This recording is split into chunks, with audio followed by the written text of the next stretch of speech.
De Skiasim, présenté par les Industries Bonneville qui, pour une durée limitée, payent du congélateur ouverte, là, mais pouvez-vous fermer ça, s'il vous plaît, là?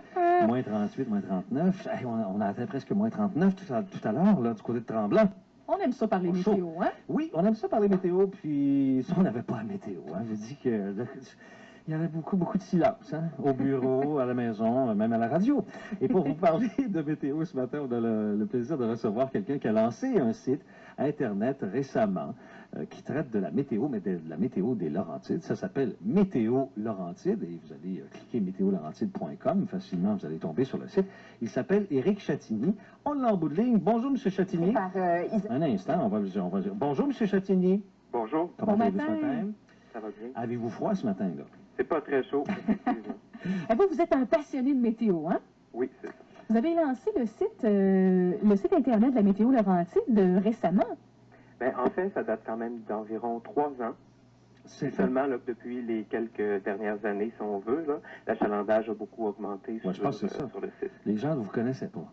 Les gens ne vous connaissaient pas, donc vous lancez ce site-là. Puis là, à un moment donné, on tombe sur le site.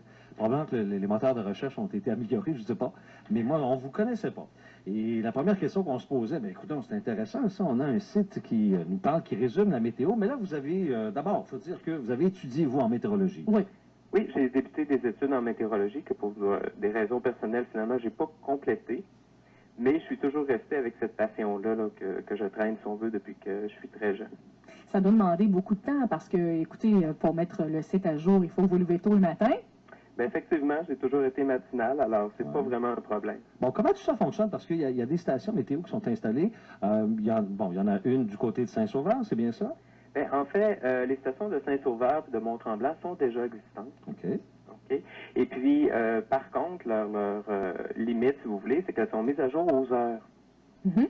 La station personnelle de Sainte-Agathe, qui est en ligne à ce moment-là, elle est mise au jour aux 5 minutes. C'est ma station personnelle. Votre station personnelle. Bon, comment ça fonctionne, une station comme ça? On a un thermomètre, c'est protégé. Puis, est-ce qu'on recueille aussi les précipitations là-dedans? Oui, on recueille les précipitations via le pluviomètre. Et puis, tout ça est fondu, c'est calculé, c'est envoyé à une console qui, elle, finalement, transfère ça dans l'ordinateur et c'est mis sur Internet.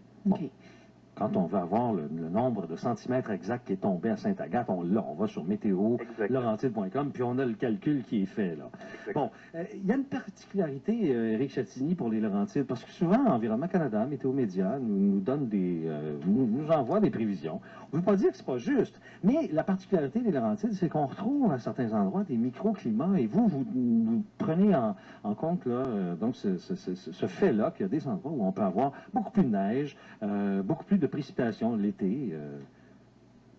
C'est exactement. Les prévisions grand public, généralement, ne prennent pas en compte les effets locaux.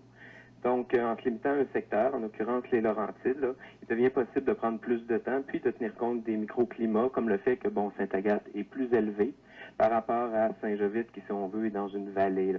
Ce qui explique ce matin, par exemple, le fait qu'il puisse faire moins 38 à Saint-Jovite et moins 33 à Sainte-Agathe, alors que de façon générale, on va dire, fait moins 28 à Saint-Sauveur.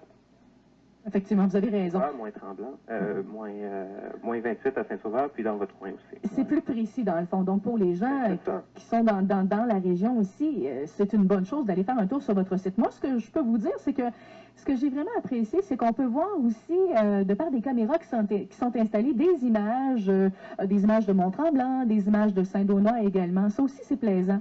Oui, tout à fait. C'est des images, en fait, c'est un recueil d'images puisque ces appareils-là, ces webcams-là ne m'appartiennent pas personnellement, mais je les ai repatriés, si vous voulez, sur le site de façon à offrir aux visiteurs la possibilité de voir qu'est-ce qui se passe là-bas.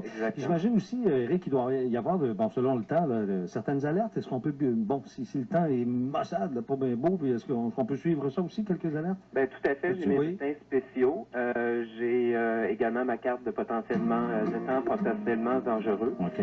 Des cartes qui, évidemment, là, sont personnelles et des fois sont là mises en ligne avant même que Météo Média ou encore Environnement Canada en fassent mention. Bon, c'est bon, mais Éric Chatigny, on va vous souhaiter évidemment de continuer avec ce site-là, de le mettre à jour. Merci beaucoup de nous avoir accordé l'entrevue ce matin. On envoie les gens voir ça, météolaurentide.com. Merci, Éric.